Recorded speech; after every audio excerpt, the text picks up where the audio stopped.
Hello everyone, मैं सत्येंद्र तिवारी आप सभी का इस सेशन में स्वागत करता हूं।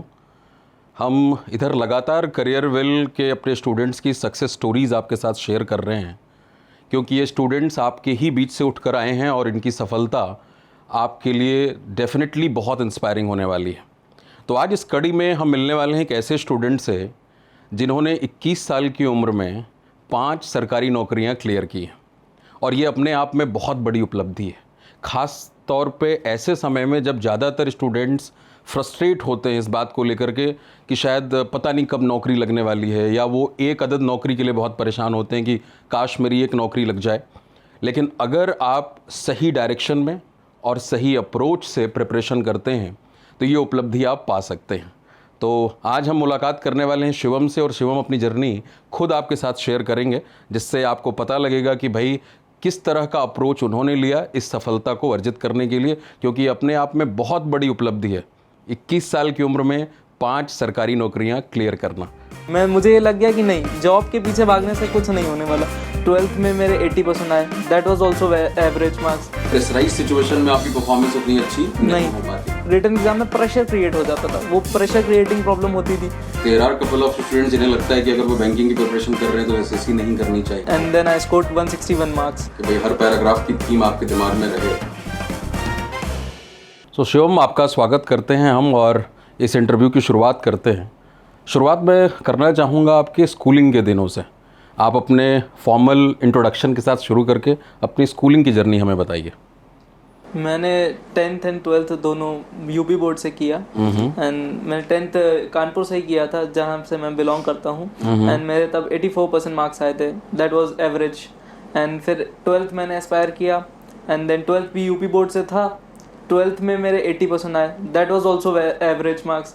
एंड मेरा ऐसा था स्कूलिंग में काइंड ऑफ ये था कि मेरा maths was strong, maths strong थी, बट इंग्लिश थोड़ा सा वीक चल रही थी उस टाइम।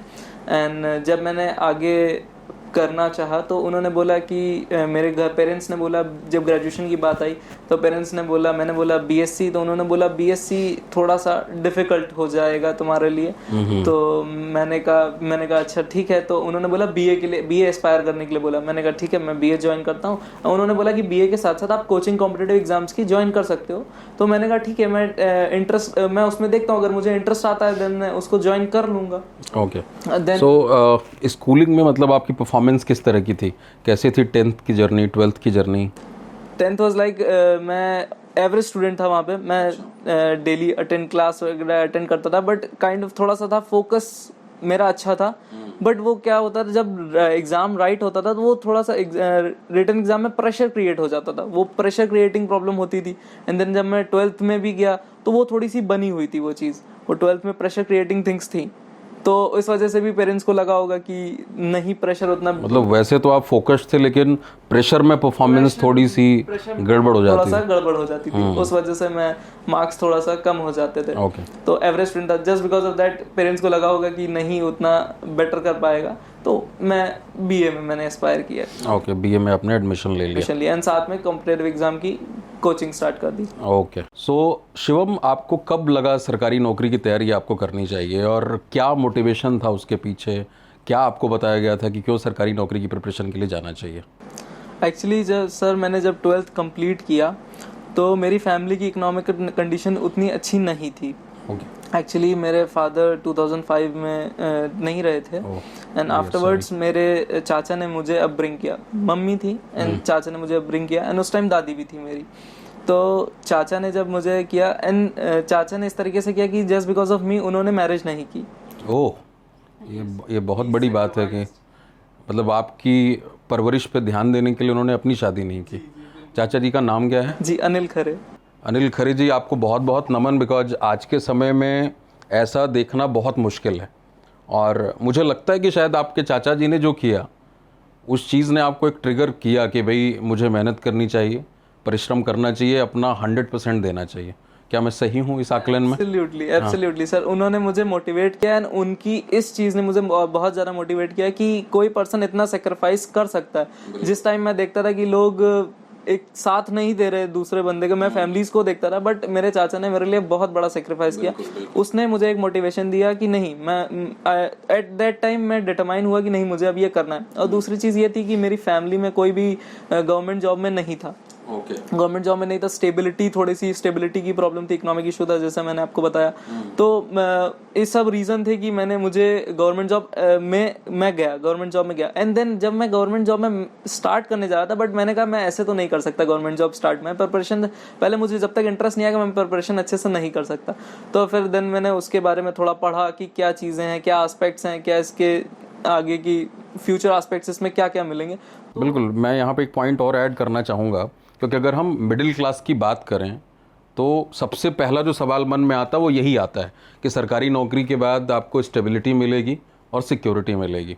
लेकिन मुझे लगता है कि जब आपने अपनी तैयारी की जर्नी शुरू करी तो आपने काफ़ी कुछ और एक्सप्लोर किया, बिकॉज इतनी कम उम्र में सिर्फ एक सरकारी नौकरी के लिए आपने प्रिपरेशन नहीं की। जर्नी के बाद आपका एक्सपीरियंस अलग रहा और आपका फोकस पूरी तरीके से लर्निंग के ऊपर रहा। एब्सोल्युटली, मेरी कंप्लीट जर्नी मैंने वहाँ स्टार्ट तो उसके लिए किया था कि मैं गवर्नमेंट जॉब मुझे मिलेगी, but after a small period of time मुझे ये लग गया कि नहीं, जॉब के पीछे भागने से कुछ नहीं होने वाला, नॉलेज गेन हो जाएगी तो ये जॉब्स भी क्लियर हो जाएंगी।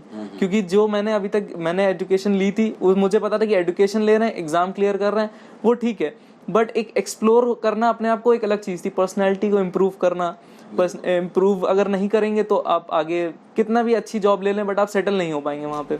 बिल्कुल बिल्कुल, और ये बहुत वैलिड पॉइंट है जो शिवम ने अपने स्कूलिंग के दौरान कहा कि जिनका जो एक्सपीरियंस था कि भाई प्रेशराइज सिचुएशन में आपकी परफॉर्मेंस उतनी अच्छी नहीं हो पाती थी।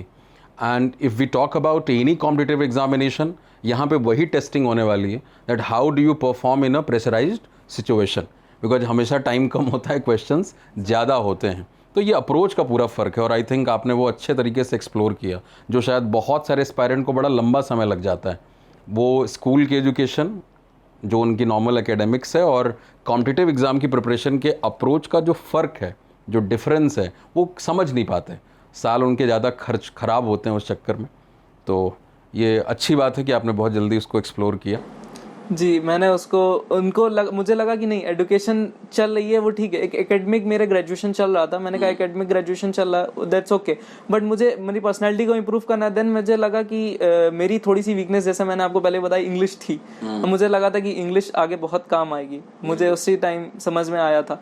तो मैंने फिर इंग्लिश, मैथ्स मेरी थोड़ी सी स्ट्रांग थी, तो मैंने दोनों को कंटिन्यू रखा। आफ्टरवर्ड्स मैंने गवर्नमेंट जॉब में ही मेरा एसएससी फर्स्ट एग्जाम मेरा एसएससी सीएचएसएल था। तो शिवम, जैसे आपकी बात से लग रहा था कि अब धीरे धीरे आपको लर्निंग में मज़ा आने लगा था, राइट? आप नई चीज़ें एक्सप्लोर कर रहे थे और वही कारण था कि आप इतने एग्ज़ाम्स क्लियर कर पाए।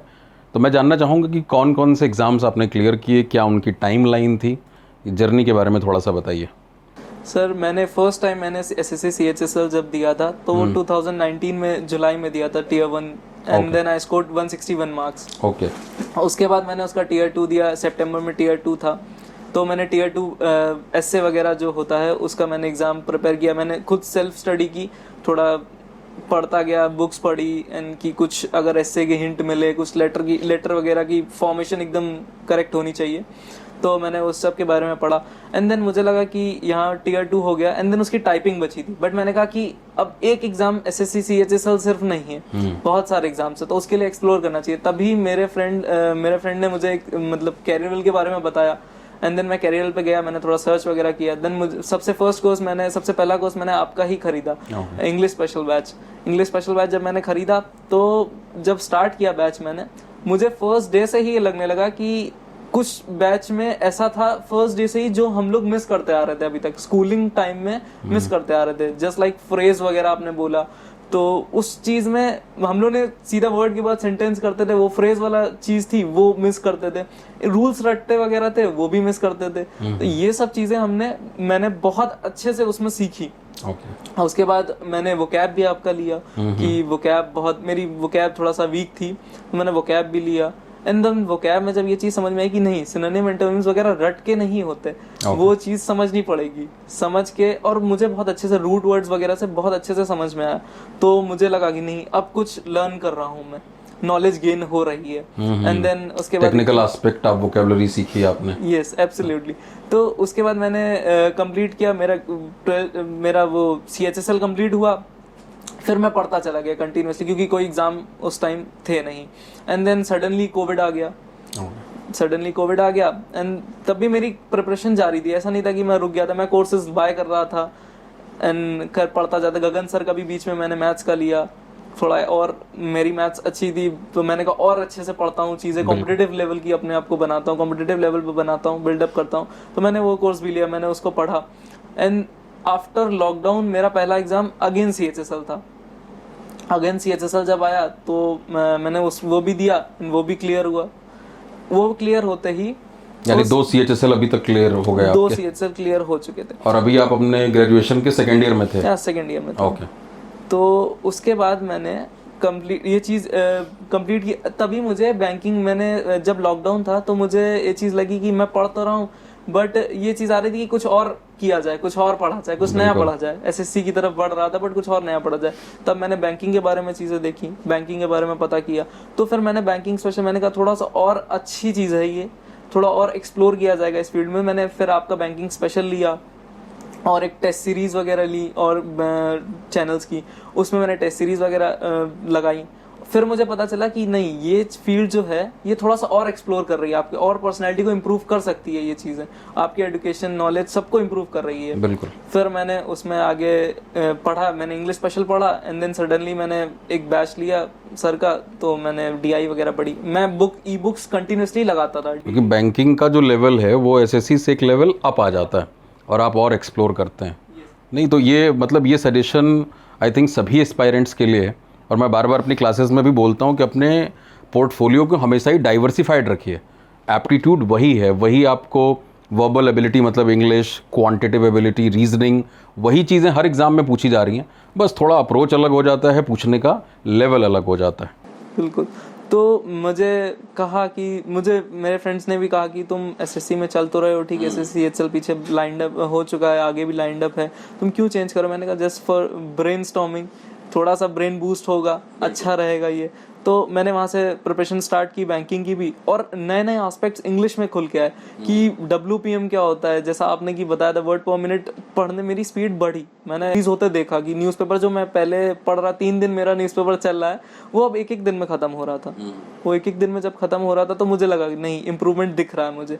देन मैंने फिर उसके बाद और प्रोसेस किया, उसके बारे में और डीप की। एंड फाइनली मैंने उसके बाद एग्जाम्स लाइंड अप होते गए सारे, क्योंकि कोविड खत्म हो चुका था। तो फॉर्म आया, IB का भी फॉर्म आया, मैंने वो भी फिल किया। अच्छा। NTPC का मैं CHSL से टाइम ही भर चुका था उस टाइम। तो उसके बाद मैंने इसका टाइपिंग का टाइम भी आ चुका था, मैं टाइपिंग भी कंटिन्यूसली प्रैक्टिस कर रहा था। टाइपिंग कंटिन्यूसली, मतलब पूरी मल्टीटास्किंग चल रही थी आपकी, जहाँ तीर लग जाए निशाने पे। बिल्कुल बिल्कुल, नॉलेज पूरी गेन हो रही थी वेरिड फील्ड से। तो IB में भी आपका प्री क्लियर हुआ, मेंस प्री क्लियर हुआ, एंड मेंस मैंने दिया। मेंस का रिजल्ट अवेटेड है अभी। एंड NTPC मतलब कहीं भी ब्रेक नहीं लगा आपका, मतलब पहले अटेम्प्ट में ही प्री क्लियर हो गया। जी जी, जिनके रिजल्ट आ चुके हैं, बाकी सारे प्रोसेस में। देन मैंने NTPC भी दिया, वो एग्जाम भी अच्छा गया। उसके बाद CHSL, फिर आया IBPS का टाइम। रीफॉर्म ओपन हुआ, मेरी जस्ट एज कंप्लीट हुई। मैं तैयार था पहले से, बिकॉज ये था कि मैंने जब वैसा लॉकडाउन से पहले मैंने ब्रेनस्टॉर्मिंग के लिए पढ़ा था, बट मैं फिर भी तैयार था थोड़ा सा। फिर मैंने फॉर्म फिल किया। सब लोग कह रहे थे कि फॉर्म फिल तो कर रहे हो, पेपर देने में तुमको कॉन्फिडेंस है कि नहीं है। मैंने कहा नहीं, मैं दूंगा, मेरे से इतना कॉन्फिडेंस है कि मैं प्री निकाल के मेंस में बैठूंगा। एंड देन प्री में मैंने अटेम्प्ट किया एंड प्री क्वालिफाई किया मैंने विद गुड मार्क्स।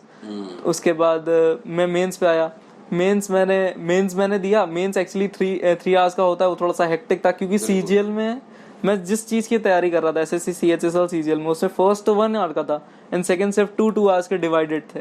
तो ये 3 आवर्स का मेरे लिए एक चैलेंज था। इन वन गो 3 आवर्स बैठना, ब्रेन स्टॉर्मिंग करना, वो उसके लिए तैयारी बहुत चाहिए। बिल्कुल। तो फिर वो 15-20 डेज में मैंने करंट अफेयर्स वगैरह कवर अप की एंड देन उस एग्जाम को मैंने क्लियर किया। फिर इंटरव्यू लाइंड अप था। अब इंटरव्यू में क्या था, मेरे लिए एक थोड़े हेजिटेशन थी कि मैं स्टार्टिंग से इंटरव्यू से थोड़ा हेजिटेट करता था, जो कि यूपी बोर्ड का होने। बिल्कुल बिल्कुल, हमारे सारे जो हिंदी भाषी स्टूडेंट्स हैं उनको इस चीज़ से बहुत डर लगता है कि मतलब जब वो इंटरव्यू का फेज़ है, और बहुत सारे इसीलिए बैंकिंग में जाते भी नहीं हैं इस डर की वजह से भी। तो मैंने जब इंटरव्यू फेस किया, मैंने इंटरव्यू में आपसे सजेशन भी लिया। हाँ, मुझे याद है हमारी फ़ोन पे कुछ आई थिंक 35-40 मिनट बात हुई थी। बिल्कुल बिल्कुल बिल्कुल, तो वो काफ़ी हेल्पफुल था। जब आपने बोला कि एकेडमिक्स वगैरह पढ़ लो, तो मैंने वो भी चीज़ें पढ़ी, सब अपने बैंकिंग भी पढ़ के गया था मैं उस टाइम। फिर मार्च में इंटरव्यू हुआ, एंड देन इंटरव्यू में मेरा उन्होंने एग्जैक्टली वही चीज़ एकेडमिक्स उन्होंने स्टार्ट किया। मेरा फर्स्ट क्वेश्चन ही मेरा एकेडमिक्स सही था।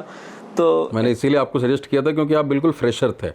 आप शायद मान लो वर्क एक्स लेके जाते तो शायद आपके वर्क एक्सपीरियंस से भी क्वेश्चन पूछे जाते, तो एकेडमिक्स का ब्रशअप करने का फ़ायदा आपको मिला वहाँ। बिल्कुल बिल्कुल मिला। तो मैंने एकेडमिक्स से उनका बाकी वो आंसर्स वगैरह किए, एंड देन उन्होंने बैंकिंग से मुझसे थोड़ा बहुत पूछा, एंड इंटरव्यू एंड अप हुआ। और उसके बाद वो रिजल्ट मेरा प्री मेंस निकला, तो मुझे कॉन्फिडेंस आ चुका था। एंड देन इंटरव्यू का रिजल्ट जब अप्रैल में आया, and then I qualified that also. तो मुझे याद है फिर आपने तुरंत कॉल किया था मुझे। मैंने आपको कॉल किया, तो वो एक चेंज था कि मैंने जिस जर्नी को शॉर्ट टर्म में स्टार्ट किया, जो मैं एसएससी कर रहा था, वहां से मैं शिफ्ट हुआ जस्ट बिकॉज ऑफ दैट कि नॉलेज गेन करने के लिए। वो नॉलेज गेनिंग इतनी मुझे प्रॉफिटेबल हो गई कि I got the job of a PO. आपका IBPS PO में सिलेक्शन हो गया। और मैं आपको बता दूं, शिवम इस समय अभी गुड़गांव में शिवम की ट्रेनिंग चल रही है, एंड आई थिंक 9 सितंबर को वो कंप्लीट होने वाली है। तो बहुत बहुत बधाई आपको इस उपलब्धि के ऊपर। तो इस वजह से मेरा ये कंप्लीट हुआ, एंड देन अब आगे और भी कॉम्पिटिटिव एग्जाम्स फॉर नॉलेज मुझे अब आगे एस्पायर करने हैं। बिल्कुल, अभी आपकी जो उम्र है वो सिर्फ 21 ईयर्स है, और इस उपलब्धि को आपने प्राप्त किया। और मैंने उस समय भी आपको ये कहा था कि ये आपके लिए पहला स्टेप है, यहाँ पर रुकना नहीं है हमें। अगर आपको बैंकिंग में जाना है तो आप RBI ग्रेड B ऑफिसर को ध्यान में रख के करें। SSC की भी जर्नी शुरू हुई है, मतलब जहाँ बेहतर अपॉर्चुनिटी मिले काम करने की, सीखने की और आगे बढ़ने की, वहाँ पे हमें अपना कदम जमाना है। बिल्कुल बिल्कुल। तो सर वही चीज़ मैं आगे अब उसके लिए एस्पायर करूंगा, बाकी चीज़ें कोर्सेज वगैरह बाय करके उसको पढ़ूंगा। अब आगे मैं ऐसा नहीं कि स्टडी रोक दूंगा, ये तो हो ही नहीं सकता। बिल्कुल मैं उस चीज़ को कंटिन्यू फ्लो में जारी रखूंगा। सो शिवम, जैसे आपने SSC से अपनी जर्नी शुरू की, प्रिपरेशन की, और सबसे पहली जो आपको जॉब मिल रही है वो बैंकिंग में मिल रही है, आप IBPS PO सेलेक्ट हुए, आपकी ट्रेनिंग चल रही है इस समय, तो आपने दोनों जर्नी देखी है। तो ये जो सवाल है मैं मतलब स्टूडेंट्स के पर्सपेक्टिव से आपको पूछना चाहता हूँ कि जो SSC के स्टूडेंट्स होते हैं वो कई बार बैंकिंग की प्रिपरेशन को लेकर स्केप्टिकल होते हैं। There are couple of students जिन्हें लगता है कि अगर वो बैंकिंग की प्रिपरेशन कर रहे हैं तो SSC नहीं करनी चाहिए। तो आपका एक्सपीरियंस कैसा रहा, क्या अप्रोच में फ़र्क है, और जो हमारे तीनों एरियाज़ हैं प्राइमरीली वर्बल एबिलिटी यानी इंग्लिश, रीजनिंग एंड क्वांट, इनके प्रिपरेशन में क्या फ़र्क है? जाहिर तौर पे फिर वहाँ पे करंट अफेयर्स आ जाता है, बैंकिंग अवेयरनेस है, जनरल अवेयरनेस है। तो थोड़ा सा इस जर्नी के बारे में आप एक्सप्लेन करिए, एक्चुअली प्रिपरेशन की SSC versus banking. Actually difference subject wise subject चलता है। अब जैसे रीजनिंग में जब आते हैं, रीजनिंग में क्या होता है कि डिफरेंस थोड़ा सा ड्रास्टिक डिफरेंस आता है जब चीज़ें आती हैं पजल आती है, जब उसमें पजल आती है, बट कवर अप करने के लिए कुछ इजी चीज़ें भी आती हैं। जैसे वहाँ पे उसमें SSC में वगैरह में क्वेश्चंस क्या होते थे कि आपके थोड़ा नॉन वर्बल भी आ गए, वर्बल भी आ गए, मिक्सअप होता था, सीरीज हो गई एंड डेट वगैरह, कैलेंडर वगैरह के क्वेश्चंस आ गए।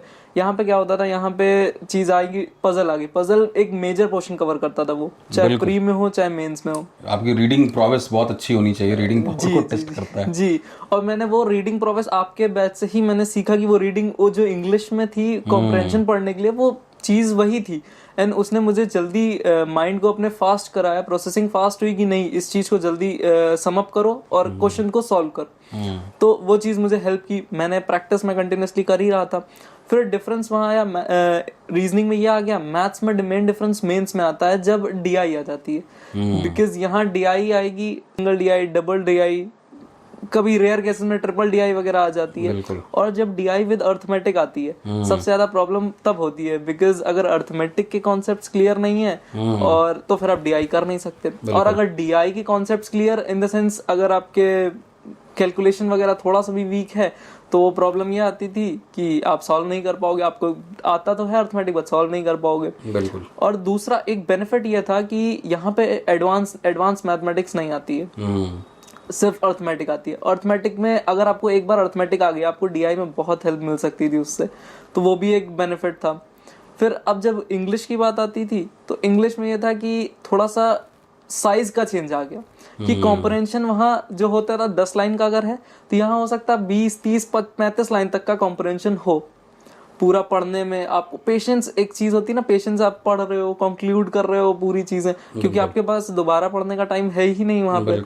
20 मिनट में प्री में 35 क्वेश्चन करने हैं एंड मेंस में 40 मिनट्स में 35 क्वेश्चंस करने हैं बैंकिंग में।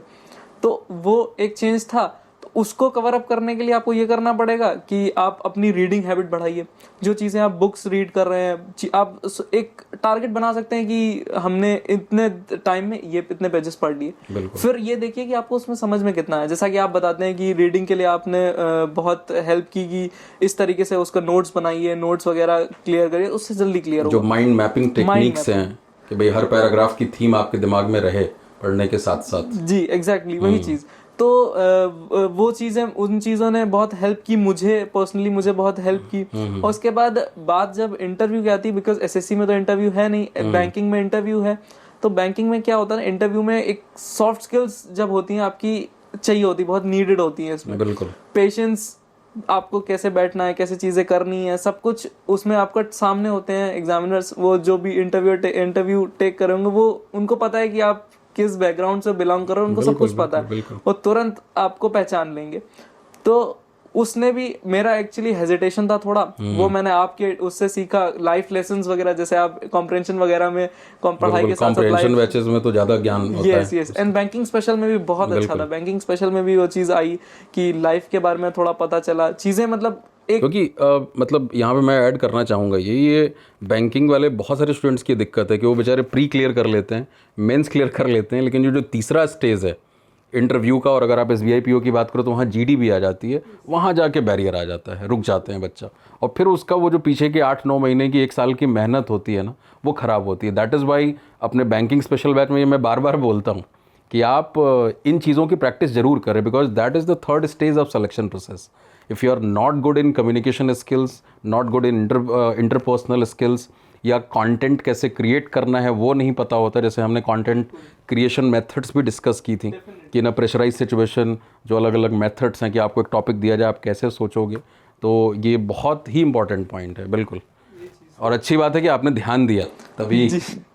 तो वो मैंने उस चीज़ से सीखा। और मैं सबको यही बोलूँगा कि आप एक इंटरव्यू को लेके ऐसा मत जाइए कि इंटरव्यू सिर्फ एक बहुत स्ट्रिक्ट होने वाला है, लीनियंट, सब कुछ लीनियंट। बस ये कि नॉलेज आप उस चीज़ की गेन कर लीजिए पहले, जो आप करके आए हो, जो आप कर रहे हो, वो चीज़ें आपको पता होनी चाहिए। उससे बड़ी चीज़ इंटरव्यू में कुछ नहीं मिलेगी। मुझे थोड़ा सा हेजिटेशन होता था, बट मैंने, आप जहाँ से आ रहे हो और जहाँ जाना चाहते हो, इन दोनों का अगर आपको ज्ञान है अच्छे तरीके से और आप कुछ ब्लफ नहीं कर रहे, आपका इंटरव्यू अच्छा होगा। बिल्कुल। और वो भी फिर कंसीडर करते कि नहीं बच्चा फ्लुएंट है, उन चीजें आपका फ्लो में निकलती हैं, तो फिर प्रॉब्लम नहीं होती है उनको, वो उन्हें लग रहा है कि वो नेचुरल है। बिल्कुल बिल्कुल बिल्कुल। तो उसमें ये था कि इंटरव्यू ये था डिफरेंस। अब कंप्लीट डिफरेंस ऐसा आता है कि एसएससी का बच्चा ये देखता है कि यहाँ पे टाइमिंग का इशू होता है। यहाँ प्री तो बहुत जल्दी हो जाता है, 1 घंटे में 100 क्वेश्चन, बट यहाँ मेंस, बैंकिंग में मेंस का इशू क्या होता है कि टाइम तो बहुत है, क्वेश्चन बहुत सिलेक्टिव करने। बिल्कुल। मेन डिफरेंस एसएससी और बैंकिंग में ये था कि एसएससी में क्वेश्चन आपको पिक उतना नहीं करने, छोड़ने के लिए थोड़ा सा आपको स्पेस मिलेगा, बाकी आप ज्यादा उसमें छोड़ने का कोई स्पेस है नहीं। बट बैंकिंग में आपको ये पता होना चाहिए कौन सा क्वेश्चन लीव करना है, because the most important thing. ध्यान से सुनिए भाई, जितने भी हमारे एस्पायरेंट हैं, शिवम की बातों को बहुत ध्यान से सुनिए, बिकॉज ये मेन पॉइंट है। आप अगर एसएससी के देख रहे हो तो प्री में और मेंस में दोनों जगह लगभग एक पैटर्न चल रहा है, राइट। मेंस में भी आपके पास इंग्लिश में 120 मिनट्स में 200 क्वेश्चंस हैं, यानी नंबर ऑफ क्वेश्चंस ज़्यादा हैं, टाइम कम है।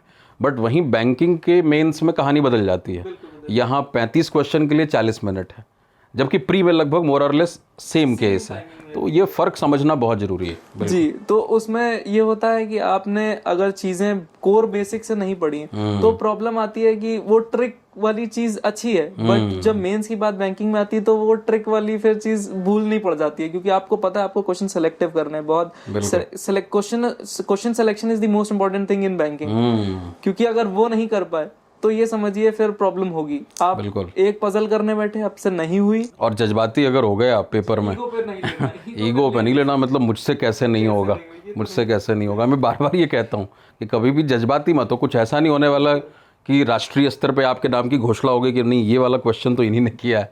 भाई वेटेज है, it's all about the selection of right questions, because being a manager, because you are managing a situation, you are supposed to invest your time and intelligence in such a manner so that you could get maximum output out of that, right? वही तो test कर रहे हैं वो। कोई भी aptitude test आपकी मानसिक योग्यता परीक्षा है, that how do you perform in a pressurise situation. जो भी ज्ञान है उसका सही जगह, सही तरीके से, सही समय में इस्तेमाल करो और रिजल्ट लेके आओ। बहुत अच्छी बात। जी, तो बस यही ये मेजर डिफरेंस होता है क्वेश्चन सिलेक्शन एंड वहाँ बल्क में आपको क्वेश्चंस अटेम्प्ट करने, बिकॉज वहाँ उसके बिना सिलेक्शन है नहीं, यहाँ सिलेक्टिव क्वेश्चंस के बिना सिलेक्शन नहीं है। बिल्कुल, ये चीज़ है। सो अब हम जानना चाहेंगे मतलब करियर विल की जर्नी आपकी कैसी रही, किस तरीके से इसने मदद की। और जैसे कि आपने पीछे भी ये डिस्कस किया कि जो कोविड का टाइम था, जो कि जाहिर तौर पे हम सभी के लिए एक अनप्रेसिडेंटेड सिचुएशन थी, उस दौरान आप करियर विल से जुड़े और उसका पूरा यूटिलाइजेशन किया। तो कौन कौन से कोर्सेज लिए आपने, कैसी करियर विल के साथ जर्नी रही, वो थोड़ा सा बताएं। मेरा जो एक्सपीरियंस था, मेरे फ्रेंड ने मुझे सजेस्ट किया था कैरियर विल, एंड देन मैं 2019 में स्टार्ट किया कैरियर विल से पढ़ना। सबसे पहला कोर्स जैसा मैंने आपको पहले बताया आप ही का लिया था, उसके बाद गगन सर का लिया। आपके कोर्स मैंने इंग्लिश स्पेशल भी लिया था, एंड देन वोकैब का लिया, इंग्लिश कॉम्प्रहेंशन लिया, एंड देन मेंस मेरा एस्पायर, मैं उस ईयर में सीजीएल नहीं एस्पायर किया था मैंने, फिर भी मैंने मेंस लिया जस्ट फॉर नॉलेज कि कुछ सीखने को नया मिलेगा। कॉम्प्रहेंशन स्पेशल भी लिया था? जी बिल्कुल लिया था कॉम्प्रहेंशन। मतलब एक तरह से मेरे पांचों कोर्सेज सारे ले लिए आपने। उसके बाद बैंकिंग स्पेशल भी लिया मैंने नेक्स्ट ईयर, ज्ञान बढ़ाने के लिए। जी, बैंकिंग स्पेशल भी लिया। बहुत कुछ सीखने को मिला, कंटिन्यूअस लर्निंग थी कि एक के बाद एक नई चीज। हर कोर्स में ऐसा कुछ नहीं था कि कोई कोर्स ऐसा लगे कि हाँ ये पढ़ चुका हूँ, ऐसा कुछ बिल्कुल नहीं था। हर चीज में हर चीज लग रही थी कि नहीं इसमें ये चीज इंप्रूव हुई, और क्लियरली दिख रहा था कि ये इंप्रूवमेंट हुआ। और मैथ्स में भी जैसा मैंने कहा गगन सर का लिया, उनका भी मैंने मेंस का बैच लिया ताकि मैं और एक्सप्लोर कर सकूं अपनी मैथ्स को। तो ये पूरा जर्नी थी, एंड बुक्स वगैरह मैं लेता ही रहता था। गगन सर की बुक्स थी, एंड उससे पहले मैं राकेश यादव सर की बुक्स के लगाता था, सॉल्व करता था, क्वेश्चन सॉल्व करता था। काफ़ी हेल्प मिली मुझे। और जो ये चेंज करना था मुझे, ये चेंज में मुझे बहुत डिफरेंस मिली। बैंक से एसएससी से बैंक में मुझे जाने में जो चेंज था, जो लग रहा थोड़ा सा हेजिटेशन था, वो हेजिटेशन कब ब्रिजअप हुआ कि नहीं ठीक है, पता ही नहीं लगा कि वो कब ब्रिजअप हो गया चीज़। तो ये चीज़ बहुत अच्छी थी इस चीज़ के लिए।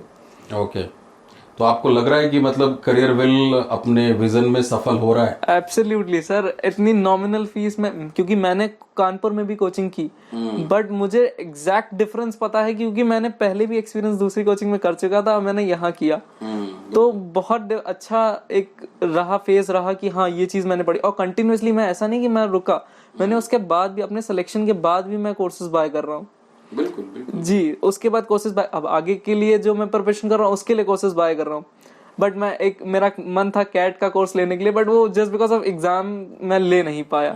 मुझे बहुत अच्छा वो कोर्स लग रहा था। नहीं, अभी कैट की वीओडी में लॉन्च करूंगा तो आप एनरोल हो जाएंगे। डेफिनेटली सर, वो तो मैं जरूर लूंगा। वो एक एक्सप्लोर होता है, चीजें आप नया लर्न कर रहे थे चीजों में, तो अच्छा लगता है वो चीजें। लगता है कि नहीं आप कुछ गेन कर रहे हो, पर्सनैलिटी इंप्रूव हो रही है। एग्जाम्स तो मतलब मुझे भी ये सुन के बहुत अच्छा लगता है, बिकॉज हर कोर्स को क्यूरेट करने में बहुत मेहनत करनी पड़ती है मुझे, बिकॉज मैं कई कैटेगरीज में लेके आता हूँ। और मेरी ये कोशिश हमेशा रहती है कि भाई हर तरह के जो स्टूडेंट्स हैं, एस्पायरेंट हैं, उनका भला हो, और आप जैसे हो जाएं तो फिर और अच्छी बात है। जो बच्चा मतलब पहले स्टेप से शुरू करके और उसको लगातार उसकी भूख बढ़ती जा रही है और उस हिसाब से उसको खुराक मिल रही है, तो हमें बड़ा संतोष होता है कि नहीं भाई हम सही दिशा में काम कर रहे हैं। तो बहुत अच्छा लगा, और मुझे लग रहा है कि आपके साथ जो ये हमारी बातचीत हुई है, ये जो लाखों स्टूडेंट्स करियर विल परिवार के साथ जुड़े हुए हैं, पूरे देश से जुड़े हुए हैं, उनके लिए एक बहुत बड़ी इंस्पिरेशन है शिवम। और आपको बहुत बहुत बधाई आपके उज्जवल भविष्य के लिए। मुझे पूरा विश्वास है कि आप कुछ बहुत बड़ा करेंगे, क्योंकि अभी आपकी उम्र कुछ भी नहीं है और आपने इतनी सफलताएं प्राप्त की हैं। और जो आपका ख़ास तौर से जो एटीट्यूड है कंटिन्यूअस लर्निंग का, ये आपको काफ़ी ऊंचाई तक ले के जाएगा। तो मेरी तरफ से, करियर विल पूरे परिवार की तरफ से आपको बहुत बहुत शुभकामनाएं और बधाई। तो इस चीज़ में मैं आगे करता रहूँगा और सीखता ज़रूर रहूँगा। ये चीज़ मैंने आपसे ही सीखी कि learning is the best thing. बिल्कुल continuous learning is the best thing, कभी रुकना नहीं है। बिल्कुल क्योंकि अगर रुक गए तो वहां पे आप स्टॉप हो जाओगे, और स्टॉप होने के बाद फिर वो चीज होती है ना, लोहा जो पड़े पड़े कुछ भी कर लो जंग लग ही जाएगा। बिल्कुल बिल्कुल इससे अच्छा है कि आप कंटिन्यूअस लर्निंग करते रहो और अपनी पर्सनैलिटी को इम्प्रूव करते रहो। सेइंग है ना कि यूज्ड की इज ऑलवेज ब्राइट। तो वही अगर वो उसमें चल रहा है, बिकॉज हम जो भी एस्पायरेंट हैं यहाँ पे, हम मेंटल स्टेमिना के लिए काम कर रहे हैं। अभी हमारे खिलाड़ी जो हैं ओलंपिक्स में इतना अच्छा प्रदर्शन किया, पैरालंपिक्स में मेडल्स ओलंपिक्स से भी ज़्यादा इस बार आ रहे हैं। और तो वहाँ पे काम क्या है, वहाँ पे फिजिकल स्टेमिना चाहिए, और जाहिर तौर पे मेंटल स्टेमिना उस सेंस में कि भाई उन्हें भी प्रेशर झेलना है, इतने देशवासियों की उम्मीदों का प्रेशर जीतना है। तो हमारे यहाँ पे फिजिकल वो वाला तो नहीं है, जाहिर तौर पे जो इस एग्ज़ाम्स में फिजिकल टेस्टिंग है वहाँ पे तो है, बट इन नौकरियों में मेंटल स्टेमिना आपकी ज़्यादा चाहिए। और ख़ास तौर से जो एक स्कूली पढ़ाई लिखाई है हमारी, उसकी एक बड़ी सी दिक्कत रही है रोट लर्निंग वाली, और उसमें दिमागी ताकत हमारी काफ़ी हद तक कमज़ोर हो जाती है। और फिर जब आप इस प्रिपरेशन में आते हैं, यहाँ पे आपको critical thinking, analytical thinking, logical thinking, aptitude बेहतर करना, तो बहुत सारे बच्चों के लिए एक ब्लो होता है ये कि ये क्या हो गया यहाँ पे। लेकिन जिस बच्चे को ये गणित समझ में आ गई कि यार ये तो इन्जॉयमेंट है, एक्चुअली एप्टीट्यूड टेस्ट का प्रिपरेशन आपके लिए इन्जॉयमेंट है। आपने शायद अभी तक प्रेशर में पढ़ाई की थी कि भाई मैं कॉमर्स से हूँ, या मैं आर्ट्स से हूँ, साइंस से हूँ, इंजीनियरिंग से हूँ, एग्ज़ाम पास करना है। बट जब आप यहाँ पे आते हैं तो आप फिर से वही सारी चीज़ें जो 10वीं तक पढ़ी हैं, आपने स्कूल के दिनों में रटी थी, यहाँ आप समझते हैं, और समझने के बाद उसका अप्लीकेशन करते हैं, तो आप इन्जॉय करते हैं प्रोसेस को। एंड वही है कि enjoyment is the key, right. आप एक्सेल तभी करेंगे जब आप इस प्रोसेस को इन्जॉय करेंगे, और करियर विल का परिवार आपके साथ हमेशा है, राइट। हमारी पूरी टीम, हमारे सारे रिस्पेक्टेड फैकल्टी मेंबर्स सब लगे हुए हैं इसी मिशन के लिए कि भाई आपका सिलेक्शन हो, आपका जो भी सपना है आप उस सपने को ज़रूर प्राप्त करें। बहुत बहुत बधाई आपको फिर से शिवम, धन्यवाद। सो शिवम के साथ ये जो इंटरव्यू आपने सुना, मुझे पूरा विश्वास है कि हमारे जो भी विद्यार्थी हमारे साथ जुड़े हुए हैं, या जो भी इस पर्टिकुलर इंटरव्यू को देखेगा, उसके लिए बहुत सारे इंस्पायरिंग लाइफ लेसन्स हैं। पूरा इंटरव्यू आपने देख ही लिया है, मैं बस जस्ट यहाँ पे कुछ की टेक अवेज़ की बात करना चाहता हूँ, जिससे आपको वो सारी इंपॉर्टेंट बातें याद रह जाएं, जो कई बार हम बड़े क्लीशेड लेके चलते हैं। बच्चे इंग्लिश की क्लासेस में बोलते हैं कि सर मैं तो यूपी बोर्ड से आता हूँ, हिंदी बैकग्राउंड का हूँ, मुझसे इंग्लिश कहाँ होगी। या कई बार बहुत सारे बच्चे उन एग्ज़ाम्स की तरफ चले जाते हैं जिनमें इंग्लिश पूछी ही नहीं जाती, जस्ट इस डर की वजह से। तो यहाँ आपके सामने शिवम थे, जो हिंदी माध्यम से पढ़े, यूपी बोर्ड से पढ़े वो, और उसके बाद उन्होंने इतनी सफलताएं अर्जित की। और ख़ास तौर से जो सबसे इम्पॉर्टेंट पॉइंट है वो है 21 साल की उम्र में, और वो कैसे कर पाए वो भी आपको पता है। लगातार डेडिकेशन, अपना जो कहते हैं ना कि परसिवरेंस के साथ वो हार्डवर्क उनका चलता रहा, मेहनत चलती रही। और एक्चुअली ये जो हार्डवर्क टर्म है ये भी बड़ा क्लीशेड है। जब आप किसी चीज़ को एंजॉय करते हैं तो वो हार्डवर्क नहीं लगता, ये रिलेटिव अंडरस्टैंडिंग है। जैसे आप देखो कि भाई आप किसी का इंतज़ार कर रहे हो, मान लो 5 बजे आपने समय मुकर्रर किया किसी से मुलाकात करने के लिए, और आप पहुंच चुके हैं 3:45 पे। अब वो 15 मिनट बड़ा लंबा समय आपको लग रहा होता, घड़ी बार बार देख रहे हो कब आएंगे वो जिनके दीदार का बड़ा इंतज़ार है आपको। लेकिन जैसे ही 5 बजे वो आए, और सपोज 5 से 7 आपकी मुलाकात का समय था, जब वो 2 घंटे बीतते हैं तो हम क्या कहते हैं, यार पता ही नहीं लगा ये 2 घंटे कैसे बीत गए। क्यों? क्योंकि उन 2 घंटों को आपने एंजॉय किया है। तो जब आप किसी भी प्रोसेस को एंजॉय करते हैं तो ना तो वो कभी आपको हार्डवर्क लगेगा, ना कभी मेहनत लगेगी, वो लगेगा कि ये तो बहुत प्यार से निकल गया। और अगर आप एंजॉय नहीं कर रहे तो 15 मिनट भी बड़ा लंबा समय है। तो हमारे जितने भी एस्पायरेंट हैं, आप किसी भी तरह के कॉम्पिटिटिव एग्ज़ाम की प्रिपरेशन कर रहे हैं, आप सभी से सिर्फ यही गुजारिश है कि जब आप किसी भी कॉम्पिटिटिव एग्ज़ाम की प्रिपरेशन शुरू करें, then start enjoying this process. That is the most important thing. If you are enjoying the process, you will definitely excel. Nobody can stop you. आपको कोई भी नहीं रोक सकता। अब मैं इतनी मेहनत करके इतने सारे कोर्सेज लेके आता हूँ आपके लिए, और शिवम ने आपको साफ बताया कि सभी के कंटेंट अलग अलग होते हैं। उनमें मेहनत करता हूँ क्योंकि भाई मुझे पता है कि हर एक एग्ज़ाम के लिए किसकी ज़रूरत है। और बच्चा अगर सिंसियर है शिवम की तरह, 1 साल में इन्होंने 4 से 5 मेरे कोर्सेज बाई किए, और भी जिन जिन जगहों से वो पढ़ सकते थे उन्होंने पढ़ाई की, और इस तरह की सफलता उन्होंने प्राप्त की। तो इसी के साथ आज का मैं इंटरव्यू ये समाप्त करता हूँ। और इस तरह के इंटरव्यूज़ हम आपके लिए लाते रहेंगे, बिकॉज़ करियर विल के ब्रांड एम्बेसडर आप ही हैं। हम ज़्यादातर मार्केटिंग और एडवर्टाइजिंग पे खर्च नहीं करते, आपको पता है, लेकिन हमारे सफल स्टूडेंट्स की संख्या इतनी ज़्यादा है कि वो खुद एडवर्टाइज़ करते हैं। जैसे शिवम ने बताया, उन्हें भी उनके एक दोस्त ने इसके लिए रेकमेंड किया था, उनके मित्र ने रेकमेंड किया था। तो आप इस जर्नी को आगे बढ़ाते रहिए, सफल होते रहिए। और जब भी आसपास, जैसे शिवम गुड़गांव में थे तो उन्होंने मैसेज किया तो मैंने इन्हें बुला लिया। देश के कोने कोने में स्टूडेंट्स हैं, तो जब भी आपको मौका लगे आप हमारी टीम से कांटेक्ट करें, अपनी जर्नी शेयर करें, बिकॉज़ ये आपकी भी गुरुदक्षिणा होगी आपके सभी गुरुओं के लिए जो इस प्लेटफॉर्म पे हैं।